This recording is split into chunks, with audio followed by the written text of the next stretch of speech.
I made these task cards for my students to review them for their test that was coming up over the chapter. So what I did is I took the En la Clase vocabulary, I made sentences, and I put blanks in it, and then the answers would be part of their vocabulary words. So that was one group. The other group, they had stem change verbs. So some of them I put where they had a blank and they just had to conjugate it and then put the answer on the back.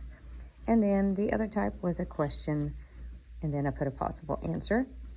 Then they had to learn how to create negative sentences using words that they learned, such as algo and nada, and then alguien, nadie.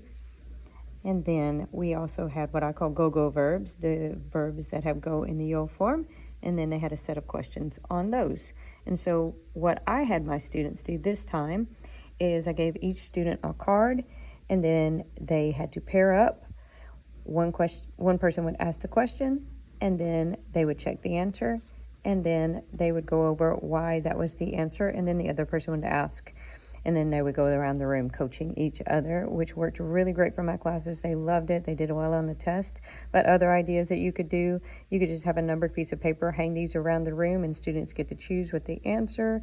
You could have them as a warm-up that they have to answer so many. You could pass them around while they're in their seats, and they have to answer each question and then pass it on. There's so many things you can do with these task cards.